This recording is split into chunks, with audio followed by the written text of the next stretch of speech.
In today's episode, I get to be the lucky one who interviews two men who were once players but are now committed in a happy marriage. I get to interview my husband and Terry Deron. Terry is an author, podcaster, and social media personality. He has the More Than Love podcast, and we are going to be talking about dating and relationships from a male point of view. This shall be fun. But let me just warn you, this episode is not for the easily offended.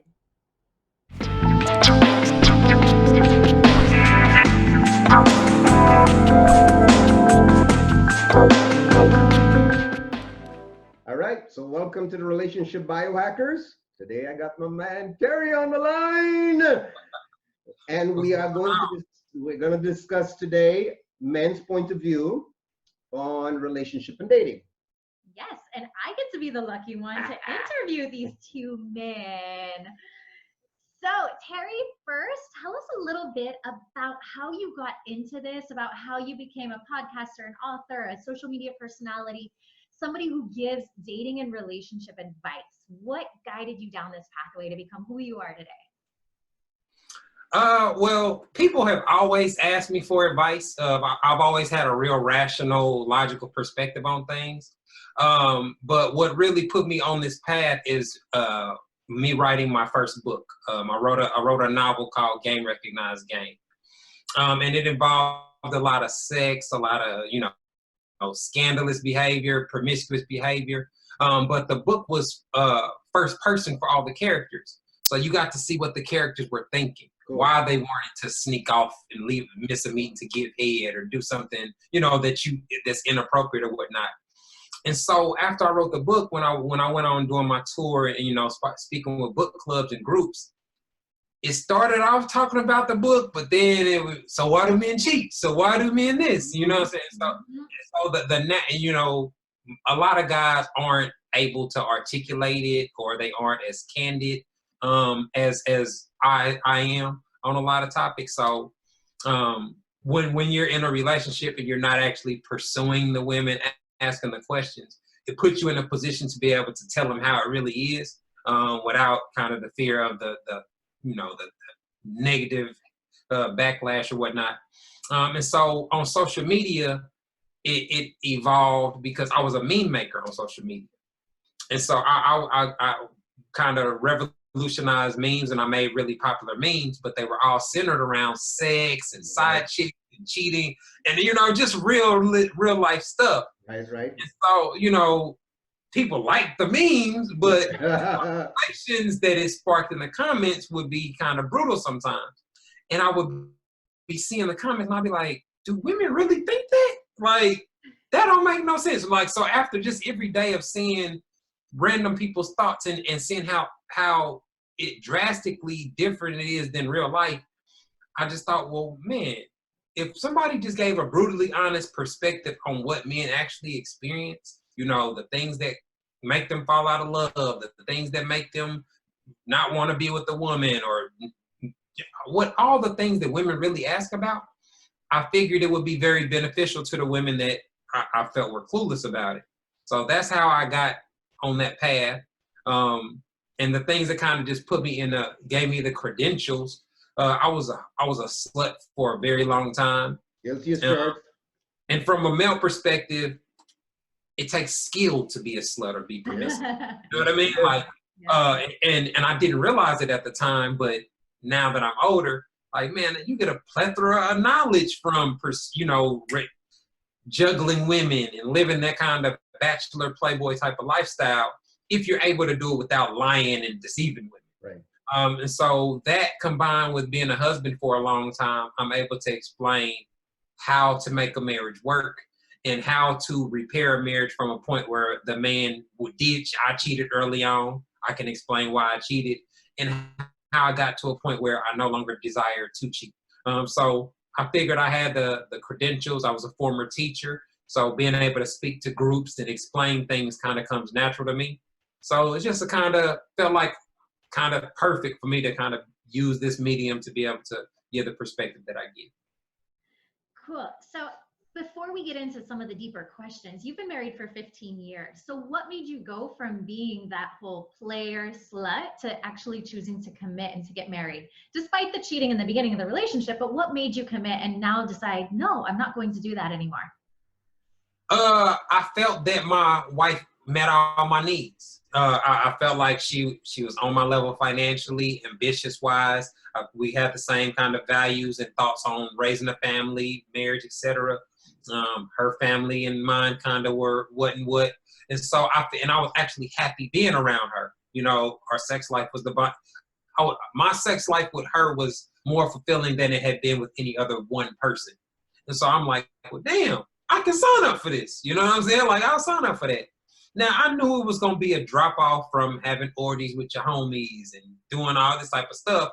But I knew that if I didn't get married then, I probably wouldn't get married. You know what I'm saying? Like, because she was with me at ground zero. And so I felt like, man, if it don't work and I do have to pay alimony or child support, or whatever, I'll be like, you built it with me, so you entitled to it. Like, my perspective on it would be different than if I meet you and I'm making 120K and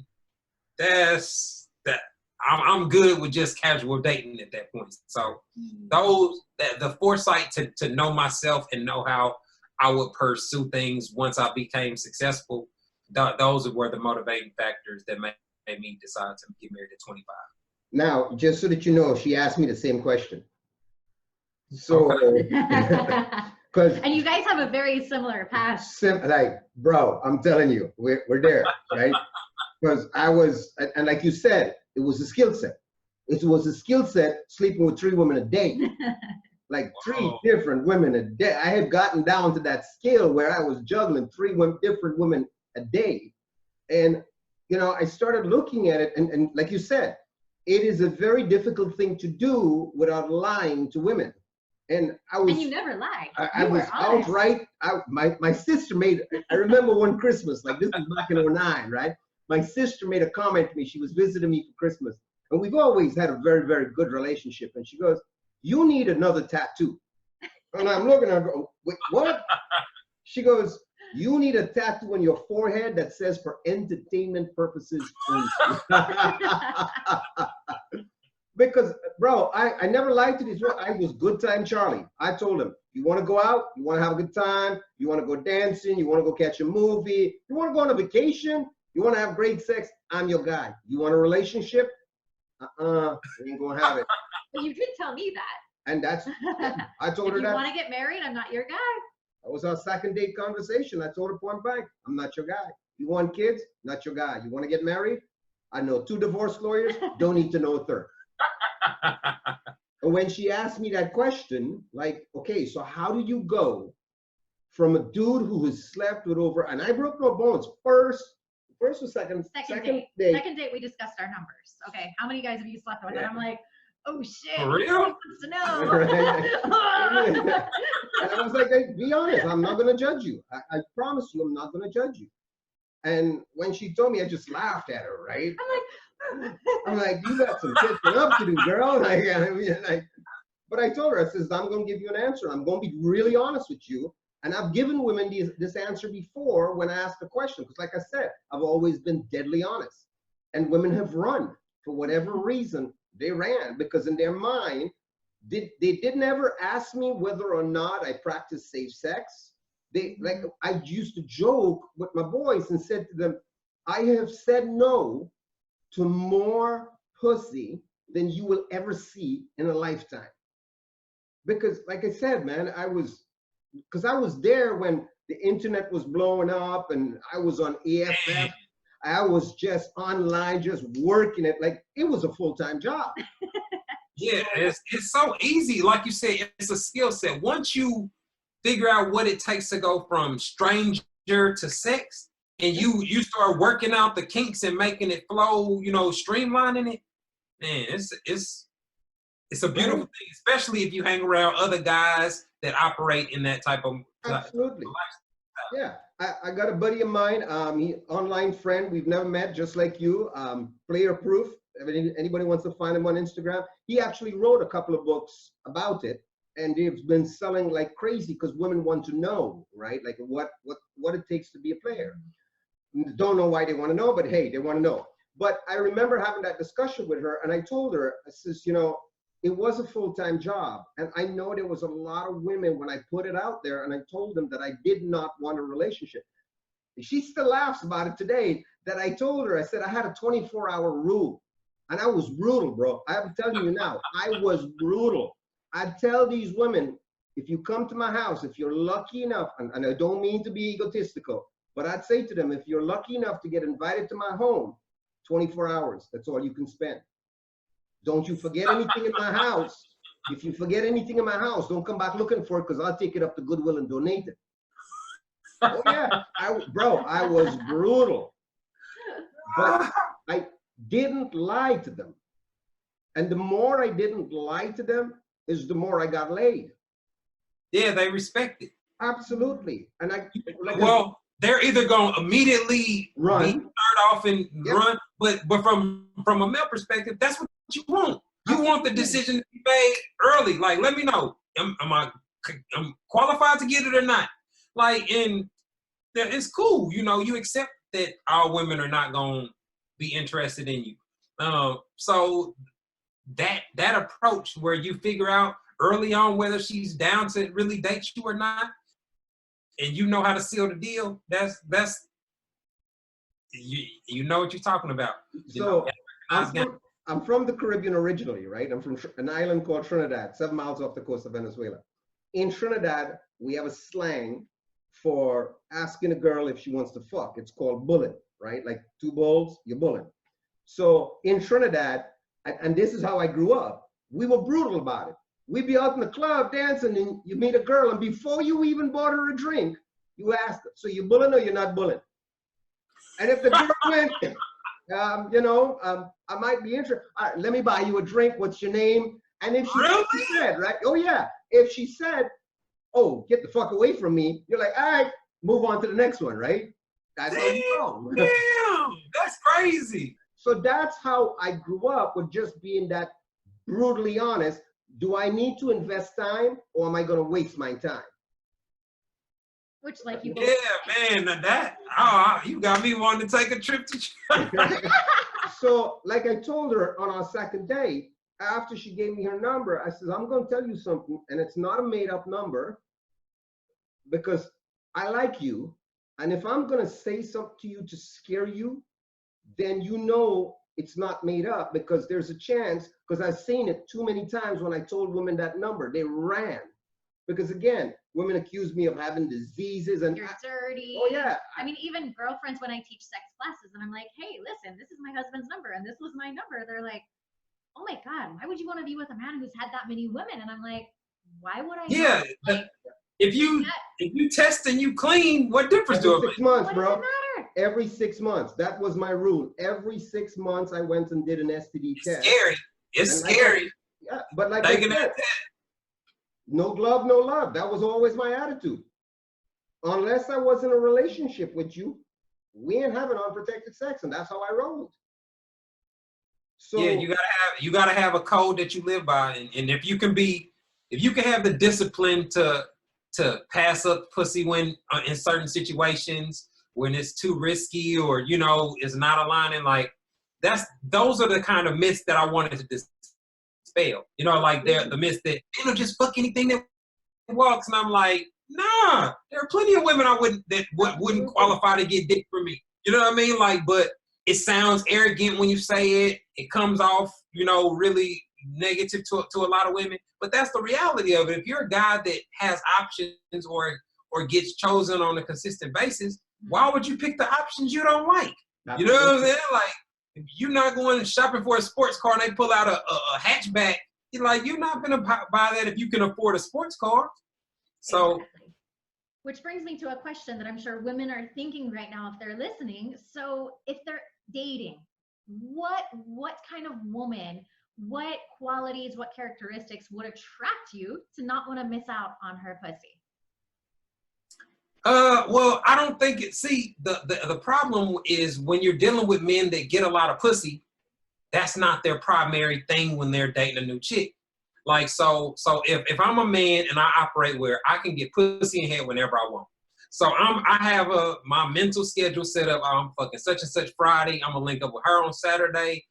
You know what I'm saying? Like when you operate like that, when you're hanging out with the new chick, it's all about you're enjoying your time with her, laughing, joking, being attracted to her having on something sexy, her smelling good, the sexual tension. Like those are the type of things that make a man look forward to date number 2 or date number 3. It's no conflict. We wasn't beefing. You know, she wasn't twisting my conversation. Yep. She wasn't making all kind of assumptions. She was asking me questions. Like those are the type of things that make you be like, damn, it's 2 o'clock already. You know what I'm saying? Like, let me get out of here. I gotta go to work in the morning. Like, but when you enjoying your time with somebody, that's how it is. And then you hit them, what you doing tonight? What you doing today? Like, that's how you get to that point where a man that has options makes you his favorite option. Like, that's the thing that you have to do when you date somebody that's desirable. You got to be the person that they enjoy being around the most. And guys, even fuck boys, perfect that part of it. Yeah. And like I told my wife when she asked me, because she asked me the same question, like, why me? And I had told her, I said, because I was fucked out. Bro, I'll be honest with you, I had gotten to the point where my balls would hurt during sex. I'm like, I can't do this anymore. I'm exhausted. So by the time she came along and I told her I didn't want a relationship, I was okay with me. Me and the dog were just going to sail off to Mexico. Here I am in Mexico, right?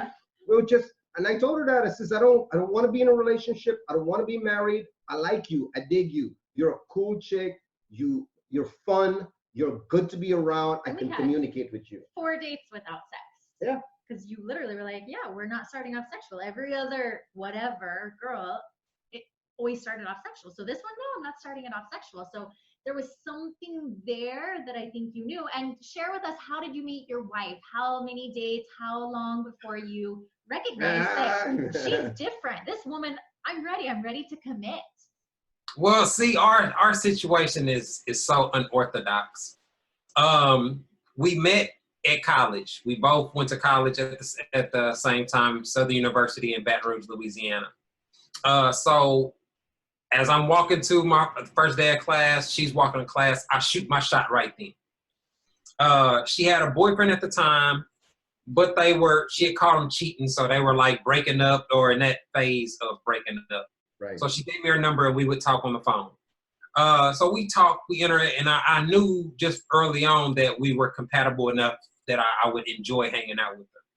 I would take her on her dates. Her dad was in the military. I had just got out the military. So it was instantly that I could recognize she was somebody that I would be interested in. It wasn't until we were actually kicking it and dating that I went from being somebody that I just had a crush on, like physically or wanted to have sex with. Or I saw a potential girlfriend where I was like, damn, I could see myself being with her long term, you know what I mean? Because this was our first adult relationship. So this is my first time dating somebody on my age that had their own place. So we was doing the spend a night.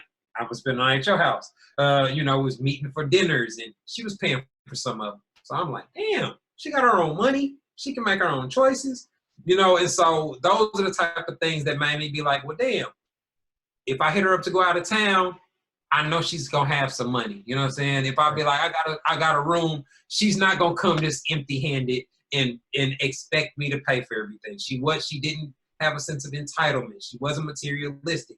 So it was those type of things that pushed it to where eventually the amount of time I spent with her made it impossible to kick it with the other chicks. Right. So it was a natural transition. You know what I mean? And that's kind of what I tell people all the time. That's how you can get a person that goes from, I would never, like the people with the healthiest relationships usually be like, man, I wasn't even looking for no relationship. I was chilling. Yep. And that's usually the sign that you're talking about somebody that genuinely was like, well, damn, I didn't realize it would be this cool to have a relationship with one person or whatnot. So what y'all describe in your situation is so popular out there for guys that are successful with women, that I think that perspective needs to be put out more, but it's very unpopular. You know, it's very underground in the world of relationship advice. Well, here's the crazy thing about it, bro. Like, she still cracks up about it. I was a relationship coach before I met her. I was a relationship coach for about 5 or 6 years before I met her. So I've been coaching people, and I broke all the rules that I used to give people, including the one where I told her on our second date that I will never get married again. Like I said, I knew 2 divorce lawyers. I didn't need to know a third. 30 days later, I mean, this is a rule that I can't even believe I broke. 30 days later, I proposed to her. Wow. 30 days. 9 years ago. Wow, that sounds unreal. It sounds like a romantic comedy or so. But you know what made the difference, bro? It was, and like Shelly was saying, men function from 2 3-letter words, SEX and FUN. Mm-hmm. And she was a great person to speak to. She, like you said, you called it, she was fun. Every time I was around her, I had a good time. There was no drama. There was no twisting up my words. Oh, what do you mean by that? It was just straight out.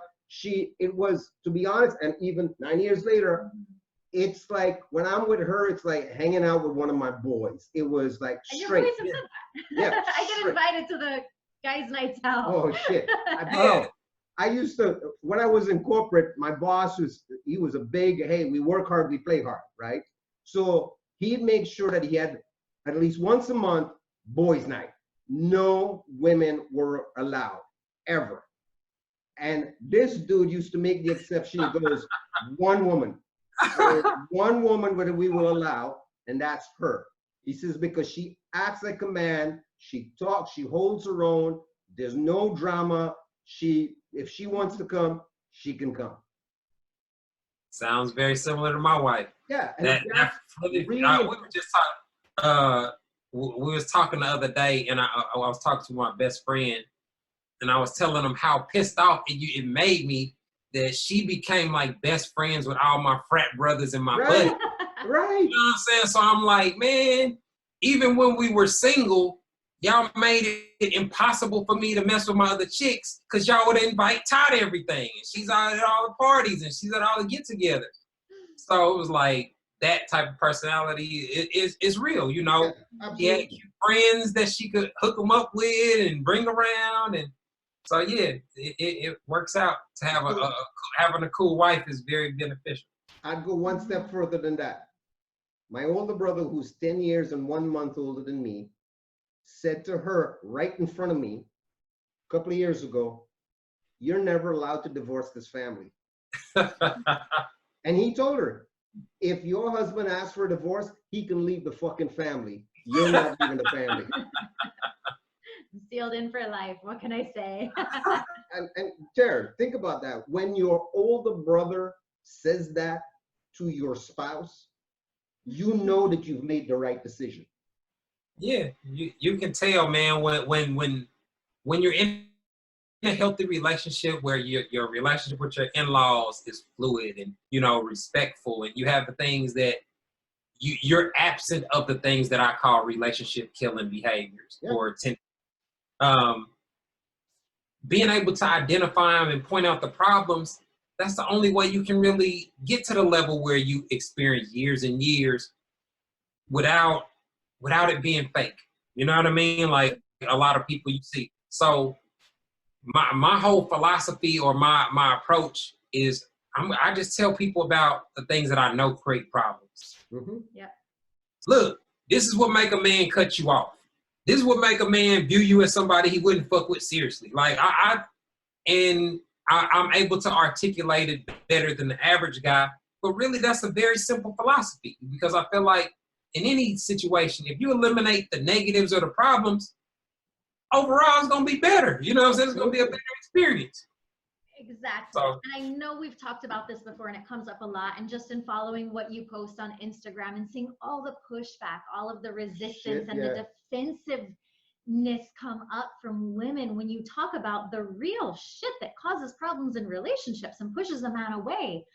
Like, do you share that with your wife? What is her point of view? And also your point of view on why do you feel that women become so defensive and fighting? Because oftentimes as a woman, I even sit back and go, damn, I got a defense comment the other day. One of my friends, she actually told me that what I posted was toxic and offensive. And I'm sitting here going, but I'm talking about the truth. How is it toxic and offensive? And I get it all the time. I get called a misogynist and this and that. And I mean, you name it. But from your point of view, from your wife's point of view, because I see my wife is my wife is not as tolerant to social media trolls and so my wife don't engage it because she cuss people out and she can go back. I'm used to it. I studied media, so social media don't hurt my feelings like that. You know what I mean? I understand what it is and how people operate when it's anonymous and a username, etc. So I've been able to tune it out for the most part. But the understanding it is really baffling to me too. Like I really thought, like, okay, if I present them with, if the problem with guys trying to have a candid perspective is a lot of the guys are fucking their followers. Like you said, like if I was fucking my followers, my content would be totally different. You know what I mean? Mm-hmm. But nobody's gonna screenshot me. Nobody's gonna humiliate me or put me on blast or expose me or nothing. And so I can speak candidly, and I'll have other men that be like, man, he's saying some real shit. You know what I'm saying? Like, man, that's really what it's like. And so for me, that's what I pay attention to. The people that acknowledge that, like, man, I never thought about it like that, or I never viewed it from that perspective, because most women can't. They can't understand how the players or the guys that are successful operate and move, and it's so problematic for them because all their strategies are kind of to combat is. Right. I thought giving them this game for free would be something that was universally loved and accepted. But they don't. which is something that we talk about, because following your page, a lot of times, I mean, you put some stuff out there, right? And it is challenging for a lot of people. And like I tell my wife all the time, I'll bring up one of your posts and I'll be like, look at these comments. The dude is saying what's the truth. And if you look at the guys who are responding, they're acknowledging what the truth is. And yet the women are still going to go, oh, yo, no. And I'm like, pay attention to what's being said. Even if it rubs you the wrong way, pay attention to not only what the guy is posting, but look at the comments that men are making and see what's common and learn from it instead of being so defensive. But they don't come to learn. A lot of them, Terry's page is entertainment only. And I'm like, damn. So you got a man that thousands of people respect and co-sign his opinion, and you just dismiss all of it. To me, that just shows you why they struggle with dating. It shows you why, some of them, you can click on their profile, they beautiful. Like, they fuckable. You can understand why dudes fuck them, but it's temporary. It's gonna be a temporary thing because of the way they think and operate. Hence why they're not happy. Hence why they can't maintain a happy, healthy relationship. The only people that can correct that is the woman themselves. Yeah. So all I can do is I can tell you I don't candy coat, but I try not to offend women or disrespect women when I'm breaking down something. But if I can point out something that's blatantly hypocritical or blatantly illogical or known or almost guaranteed to create a problem, if I can tell you this is gonna create a problem and you still gonna do it anyway, then get whatever come with it. You know what I'm saying? Like, so that's just the way that I look at it. I feel like my comments, a woman that's serious about dating, if she comes to my comment section in my page, she's gonna learn the insight and the perspective that really matters and the things that really matters. she's going to be able to see in the comments what she shouldn't think and operate like, just by the negative chicks, the chicks that are there to argument. And with the results that I get and the feedback that I get, they instantly see major results. Like, man, I just been following you a couple of months, or I stayed up late at night reading your post. And, you know, they use the information to discuss it with their spouse and whatnot. Those are the ones that are actually winning, you know. Those are the ones I try to, it's hard, you know, but I try to focus more on them than the naysayers. But those are the ones like we talk about, because we coach a lot of 90% of our clients are women. So as we talk about it, those are the ones who they want to really have a successful relationship. They don't necessarily want to argue for their rights or what they think is right or how they should be. They want to actually have a successful relationship. So they do what it takes to have a successful relationship.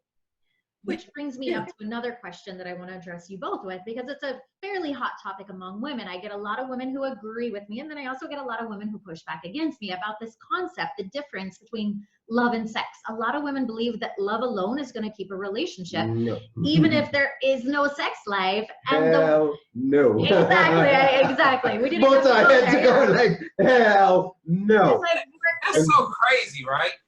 You know, women, I get all kind of questions of how do you get them to commit? How do you, you know, they're trying to find shortcuts and life hacks to get men to commit. Yeah. But it's like, okay, so you know he has a sexual desires. You want him to give up all his opportunities to get sex from other women, and then you don't want to give him sex? Like, tell me about it. But then the question I always ask is, why are you in a relationship? Why do you want a relationship? Is sex not part of a relationship? Yeah. What do they say? The better question is what they don't say.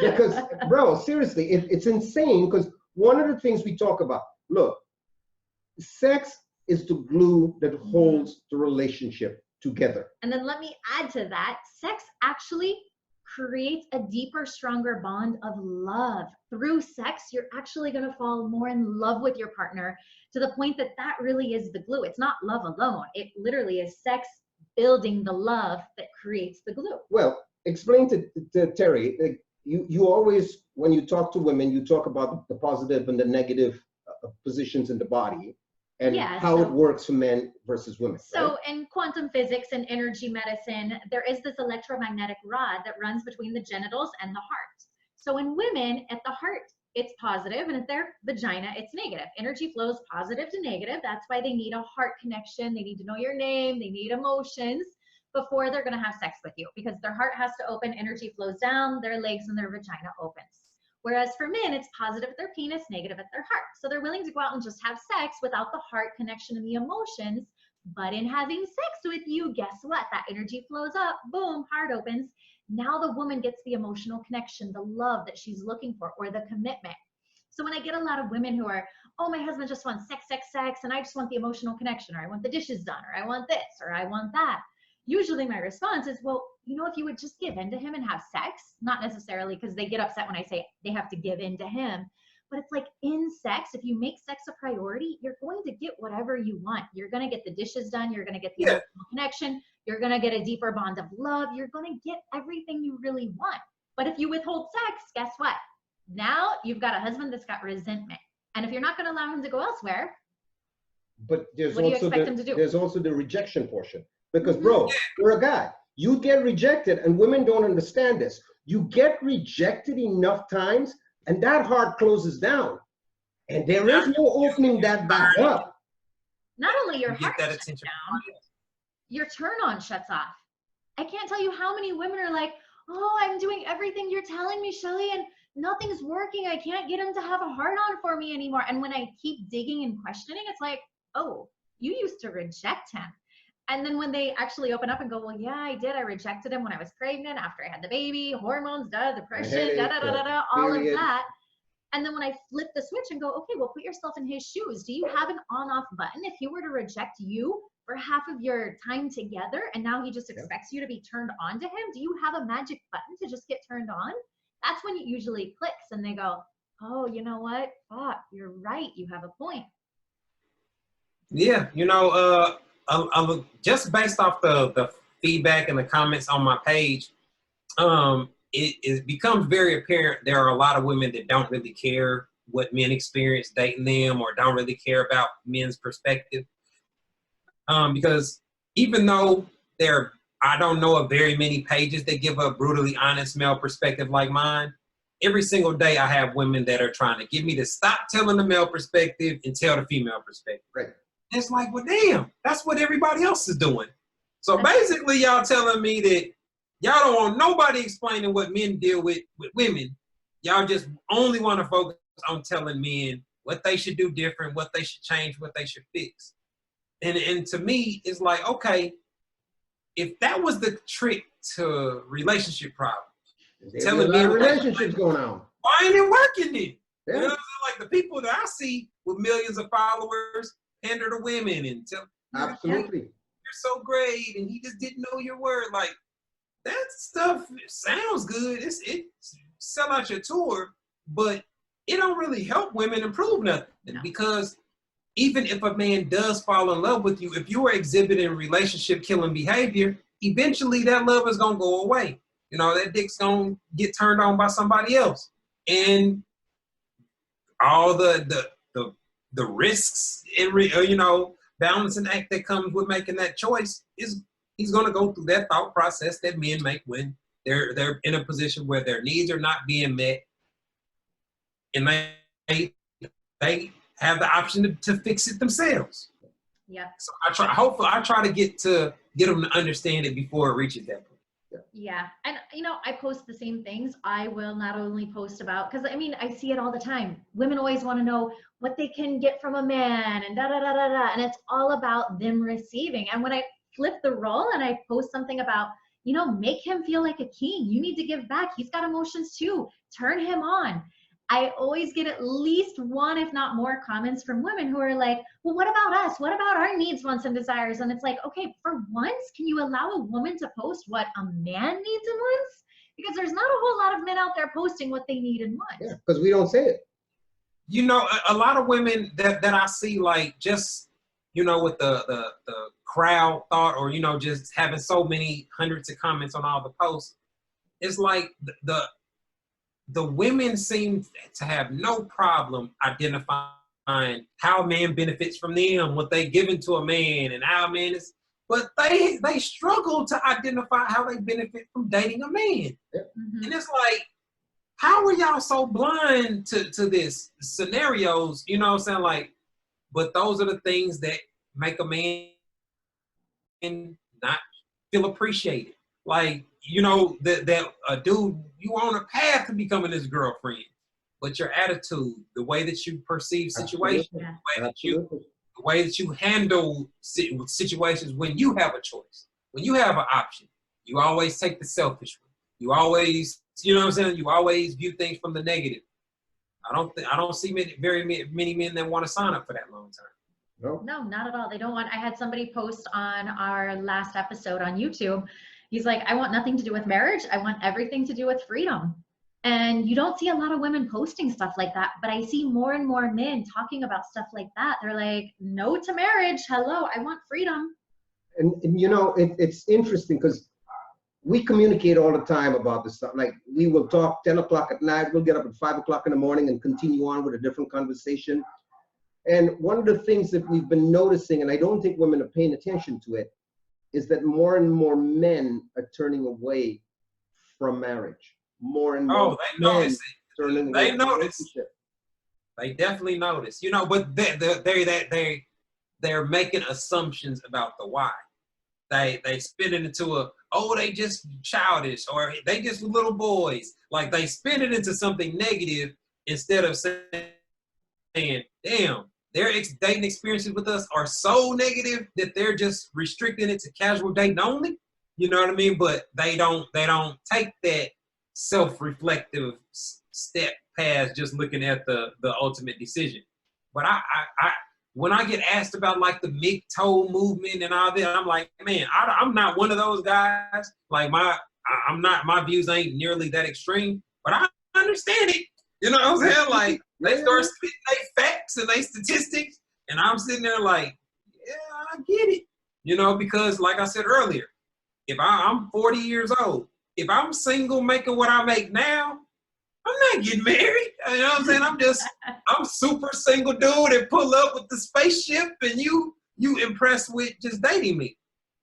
And that's cool. I can control, like you said, I'd have the freedom to do what I want with who I want. So I get it, you know what I mean? But it's what they're experiencing with these women. Just the conversations, just the entitlement, you know what I'm saying? Like the attitude that they get back from women, it's like, oh, that's it. And you can spot it, you know what I'm saying? Like just a couple of comments. If you go to three or four posts, you'll see the same people say different stuff. You're like, oh, yeah, I see why you sing. You know what I mean? Like I have followers that have been following me 3-4 years, same perspective, same comments every time. Still single. Yeah. Still single. Unwilling to change, unwilling to listen. So do your thing. You know what I mean? Like, and this is one of the things that I've always told her, even in our relationship. Pay attention. Men don't often, we're not as vocal a lot of times as women are. We're not as expressive a lot of times as women are. But when we speak, if you listen carefully, we will tell you exactly what it is we want. Mm-hmm. And that's what I've always told her. Listen carefully, and a man will always tell you exactly what he wants. And if you're paying attention and you give him what he wants, you got yourself a relationship. That's the part that from the guys that I talk to, guys experience when the typical argument. I put up a poll a few months ago, and it says something to the effect of a couple was having a 10-minute argument. One person spoke for over 8 minutes. One person got less than 2 minutes to speak. Who had the 8 minutes? It was the woman, right? Yeah. So even when a man is trying to have a discussion, unless you're on a podcast where the people are intentionally letting you get your point across and things of that nature, most guys get interrupted or accused of lying when they're trying to express their perspective. You know, if they're saying something that's critical, she instantly deflects the conversation to something he did or something that puts her in the right. You know, and most guys, they don't have degrees in communication. They're not experts at dealing with this type of stuff. So they shut up. They stop trying. They just get frustrated. They go smoke a blunt. They go do the typical male stuff. And it's like, man, that is a very tough thing to get past, you know, from a male perspective. And when this is the woman that has your children, you finna have to co-parent with. You know what I'm saying? Like, those are the things that get factored into where, man, it's better for me to just sneak and get some head from my coworker than in this relationship and deal with her irrational, petty behavior. You know what I mean? Like, those are the type of things that don't like to get talked about. You know what I mean? And that's the perspective. I'm like, well, it's very real. It's not really preventable, but you can definitely decrease a man's desire to cheat. Absolutely. You can have him in a position where, like, man, nah, I'm good. It ain't even worth messing up what I got at home. You know what I'm saying? Like, it's possible to get there with a dude that has options. So you've already touched on it, but let's talk about that a little more. Like, what really drives a man to cheat? Because oftentimes when I've talked about what drives a man to cheat, a lot of women bring in, oh, it's not just for the sexual purpose. It's not the sex that's missing, this and that. It's not the passion. They go where they think they would cheat, which is, oh, it's for the emotions. It's this, it's that. Yeah, we don't want the emotions. It's men get an emotional response from the process of meeting a woman he finds sexually attractive and be going from being strangers to romantically involved. So there are milestones that happen. First time you get to rub her ass. First time you see her in her panties. First time y'all talk about sex. Like, these are type of things that put you on the path to we gonna end up fucking. Right. And so as long as a man is having positive interactions with a woman that show him he's on the road to sex, men are all good with that. Yeah, absolutely. Men don't care about sex on the first night. A long hug and a kiss. He's excited for date number 2. right? Education. Yeah. So it's that's the process that men are really into, and that's really what I think kind of makes you get addicted to being a hoe. You know what I'm saying? Like, because fucking multiple women, it's the same routine. You know what I'm saying? But I wonder what kind of panties she got on. I wonder what make her come. Like, I wonder how she sounds. It's little small tweaks and differences that you start to pay attention to, or that you fetish about. You know what I'm saying? Or that the things that trigger you or turn you on. And so when you learn how those type of men really operate, it's easy to avoid problems with them. You know what I'm saying? Like, they're usually the easiest dudes to get along with, because the amount of experience they have, they know what they shouldn't do to piss a woman off. They know what's gonna make a situation to where he ain't gonna get no pussy. You know what I'm saying? Like, he avoids stuff like that, and he has so much experience and logic behind his behavior. He's not usually the problem in the relationship, you know. But when we talk about men in a relationship space, they always choose the worst dudes to talk about. The bum that don't do shit, the dude that don't have no responsibility. And it's like, man, why would he always got to represent us? You know what I mean? Well, it's no different than a lot of times when you post and you talk about, and you made the point when we started this, about the fact that your wife was an equally contributing financial partner, right? So let's be honest, we live in a world that even educated women are making that choice, that they want to be with a man to take care of them. They want somebody to pay the bills and do this and do that. But they fight for equal rights. But they fight for equal rights to go to get an education and go stand on your own and go have a career. And what's funny about it is that, just like you said, some woman who is educated, who makes money, is going to stand up and go, oh, but I make my own. I get that, sister. But 9 out of 10 of you aren't. And now you're speaking for the whole group. The ones that do still want the man to pay for their stuff. Absolutely. You know, I mean, but to me, it's funny when we talk about that, because that notion that a man paying your bills is the key to relationship success, then why do millionaires and billionaires get divorced? Absolutely. Why do we hear about billion-dollar divorces if all it took was one person paying for the mansion, the yacht, and the helicopter to be happy? Like, that doesn't represent reality. Even millionaires, like, if really, if you rich, you got less incentive to work with a person you're trying to have a relationship with. You're like, oh, fuck this, I'm going to get my own mansion. You know what I'm saying? Like, so you actually have to have the conflict resolution, the mutual respect, the communication, all the pillars that go into having a healthy relationship, really regardless of what your financial status is. And that's the part that, like, I just feel like they don't get. You know what I mean? Because if they really operated from a logical perspective, like, okay, if you making 250K, sis, but you eliminate a dude because he only make 70.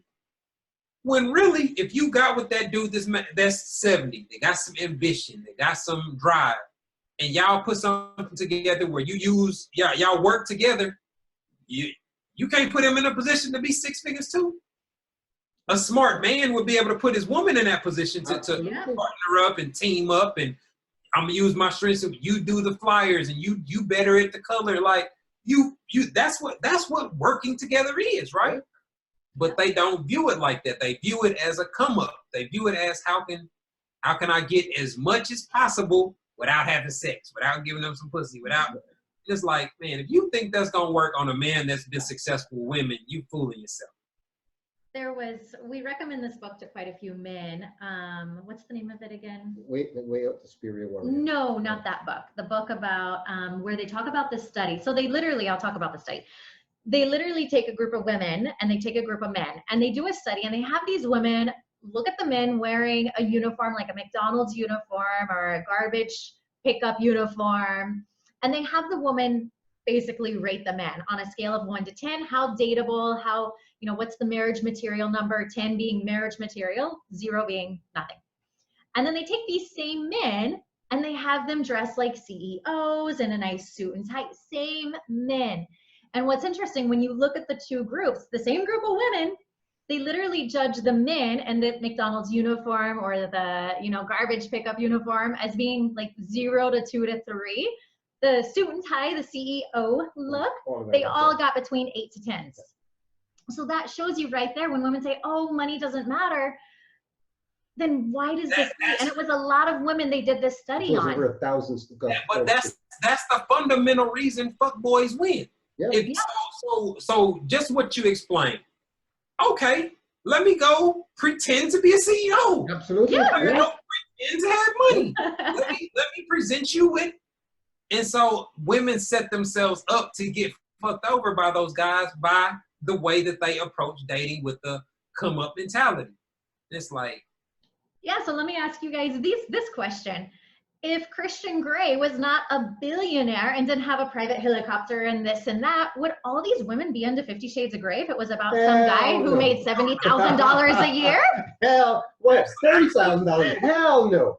Hell no. 70, they wouldn't. No, of course not. They look at all the benefits that come with dating a man with that much wealth, and what it guarantees for women. But you can see that type of attitude even when you just discuss like prenuptial agreements. Like there are women that take offense to the idea of a whole prenup, and I'm like, you guarantee that if this don't work, I walk away with 3.8. You know what I'm saying? Like, how are you upset or offended by that? But it's because they know they'll get more without it. Absolutely. You know? And so it's like, I don't know why they think men are so stupid that we can't identify these type of mentalities or behaviors, but it feels offensive, like they insult our intelligence with a lot of their dating strategies or the things that they use to evaluate men. Bro, but hey, guilty as charged. Again, I married a doctor and we signed a prenup. Yeah. I wanted the prenup. I was more than happy to sign it. So think about the insanity of that. I married a doctor who's younger than me, but I insisted that we put a prenup in place. And I told her, and that's a beautiful thing about her, she never faulted me on it, because I told her, here's how this is going to work. Whatever we build together, we're going to share. What I bought into the marriage, I'm taking out of the marriage. What you bought into the marriage, you're taking out of the marriage. Whatever you get from whatever inheritance you may acquire, that is not ours, that's yours, not mine. Because as far as I'm concerned, we are entering into a business relationship. It's the business of marriage. I tell people all the time, are you going to go into a business with a partner who shows up, no investment, no take on it, not going to help run the business, but hey, if we go our separate ways, I get half. You'd never do that in real life. You would never go into a business with a partner like that. So why would you get into this thing called marriage and invest so much of your emotional investment into it, your financial investment into it, and walk away and get half? A lot of people do, man. I mean, and especially in this day and age, where dating a man with assets, all she got to do is get pregnant. You know what I'm saying? Like, that's the next best thing to marriage. You know what I'm saying? Like child support. Yeah. Absolutely. Especially if you're dating a man that's a millionaire or, you know, making some significant money. There's always been financial incentive for women when it comes to sex and dating. But unfortunately, that mindset conflicts with the mindset of establishing and maintaining a healthy relationship. So. But what's sad, I mean, I had a patient the other day. This guy is in his 70s. He was a high-time lawyer. He's divorced. He now lives in Mexico because why? His wife took him to the cleaners, divorced him. They were married for almost their whole life together. And like the divorce was in the last 5 to 10 years, 10 years, I think. So when they were in their 60s, she took him for everything. He has nothing. Well, especially in North America, unfortunately, the laws is set up where it's a golden parachute. It's sad. It happened to my father. It happened to all of our really good friends. I can't tell you how many men I've talked to. It's happened to them. The wife gets the mansion and the man has to go live in an apartment. But he's been the sole provider for the entire relationship. Yeah, it's very unfair when you take into consideration how child support and divorce laws are set up against men. It makes sense why men don't want to get married. It makes sense why they, you know, approach dating the way that they do. Mm-hmm. When I hear the arguments and the reasons why guys don't or not, you know, they dating attractive women. They not lacking female companionship by no means. But I have buddies like that just are super bachelors, living it up, new cars, you know what I'm saying, like doing everything that they want to do because they not trying to give all that up in case it don't work out. And the way that so many women think and operate, there's a reason the divorce rate is so high. Yeah. They're the ones filing for divorce, you know what I mean? So I had a buddy of mine, him and I were having this discussion a few years ago, and he said to me, and I'm seeing it unfold, he said, in our lifetime, we're going to see this concept of marriage fail. I mean, it is for the most part. Yeah. You know, it's hard to maintain, you know what I mean? Like, it's hard to make it work. But like I said, when you get to that point where, to me, you have to feel like it's not worth losing what you have. Absolutely. That I don't want to co-parent.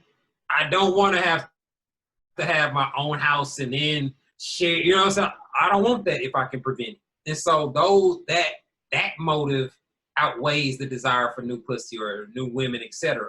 But that doesn't mean that I don't think about those things or I don't have those desires. It's just how you handle it. Making a different choice. That's really all it is. You're just making a different. And here's the beautiful thing about it. You're emotionally intelligent enough to be able to make that kind of choice. Yeah. And you're and it's easier to do when your needs are actually being met. Absolutely. And like, that is really you're struggling. You begging your partner, like, man, I need some affection, I need some romance. Like, if you begging them for something and you're not getting it, now the door is wide open for somebody else to give it to you. Yeah. And so that's kind of the approach that I take. Like, man, it's not that hard. If you date somebody, you find out what makes them work, push their buttons, keep doing it. You know what I'm saying? Like, it ain't always got to be the exact same, but keep doing it. Keep flirting. Keep sending the sexy texts. Keep sending the panty pics. Like, you don't want him getting them DM to him, so you be the one that get his dick hard in the middle of the day or get him excited about getting home so you can sit on his face. Like, those are the type of things that side chicks get a man excited for. So women should do the same, and so should a guy. You know, I got some side dude experience, so I know how those type of scenarios work. And when you know better, you do better. You know what I mean? Like, so working on fit and maintaining that level of excitement in your relationship goes a long way. Mm-hmm. So one of the things we do for ourselves, and I'm not sure if you do it, but if whether you do or not is not important, but I can tell you for us, we do it. So at least once every couple of weeks, I check in with her in a very, very simple, non-evasive, nonchalant way. I'll just ask her, are you happy? And is there anything that I can do to make you happier? And I'll tell you something, it's a powerful question, because too often, especially in relationships that you've been in for 15 years, or in our case, 9 years, it's too easy to take your partner for granted. It's too easy to assume that they're happy. Mm-hmm. It's too easy to fall into the rut of the relationship. So that's one of the things that I'm a strong believer in. I check in. I don't assume. Although she's smiling every day, I don't assume. I'm going to check in and go, are you happy, babe? Is there anything that I can do to make you happier? And she'll do the same thing. She'll just, out of the blue, she'll be like, you happy? And it forces me to stop. The question is so powerful that it forces you to stop and go, fuck, yeah, I am. I'm not missing anything. Or if there is something missing, because I've been in relationships where it's been missing, I'm like, fuck, how do I answer this? And you can see by the hesitation alone that if you gotta hesitate to answer that question, you got some problems, you know? But it's for you to be able to have that communication to where it's like, you know what? No, I need a little bit more of this, or I miss how we used to be this way together. Can we start incorporating that again? So it requires the honesty and the trust and the ability to be able to be like, no, actually, I want a little bit more of this. Can we have that? And for the other partner not to be like, you know, called out, well, I And thought I then was doing enough, or I thought I was enough, you know, I mean, But- it's too easy to go there. But one of the things we also say is, it's not what you say, but how you say it. Mm-hmm. So if you're going to accuse your partner in a harsh way of not providing what it is that you need, then don't be surprised when they just shut down. So yeah, you gotta definitely finesse it whenever you gotta compliment sandwich it. You know, tell them what you love or what you appreciate. absolutely. The room for improvement area. You definitely got to have the skill to be able to have conflict conversations. We don't do it as that transparent, but I can just tell by talking to my wife every day what's bothering her or what's going on. I'm really low key, you know. I don't really need that much, you know what I'm saying? Like, so for me, when I do have a problem, I just come. I can't just passive aggressively have the problem.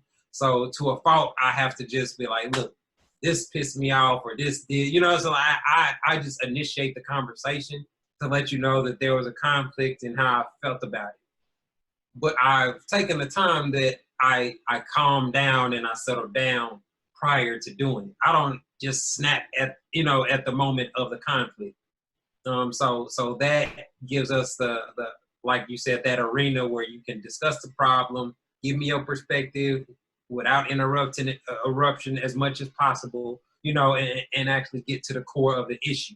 And majority of the time, it's either something that wasn't in either one of our control or some type of misunderstanding. Well, oh, I thought you said early. I thought you meant like 3 o'clock. No, I meant early, like 5 a.m. You know what I'm saying? Like, so it's something different, like where you like, oh, I heard what you said, but I thought you meant this, or I wasn't paying attention to that. And so those are the, oh, okay, you know, they come put the Band-Aid over the situation where it wasn't how I thought, and that's kind of what gives you the awareness to be like, to not assume the worst when you are in one of those conflicts. You know, it could, because a lot of people do.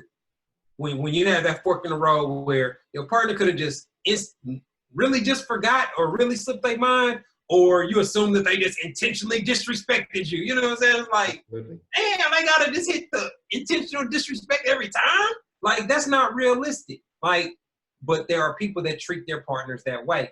And you see why it's hard to maintain a relationship with them. Yep, absolutely. Well, I think we covered a lot. This is what happens every time we get together, bro. We're gonna have to That's do how you know it's a good podcast. We're gonna have to do round 2 now. Well, Anything else you want to share with us? I mean, definitely share more information. How can people find you? You have your own podcast, More Than Love Podcast, that we've been on with you, which was a blast. Yeah, like everybody can reach me. I'm primarily on Instagram at Terry Deron. You can find me at terryderon.com, where you can purchase my books or my downloads. I have a YouTube channel where I have hundreds of videos up. And like you just mentioned, I run the More Than Love podcast, where we talk about sex, love, and relationships from a male perspective. It's available on Apple, iTunes, Google Play, Podbean, you know, wherever you get your podcast at. Check me out. I love having these type of insightful, thoughtful, provoking conversations to try to help people have healthier relationships. So I appreciate y'all having me on. Thank you so very much, man. Thank Appreciate you so it. much. It was a pleasure. All right, yeah, have a good one. You too. Thanks, Bye-bye. brother.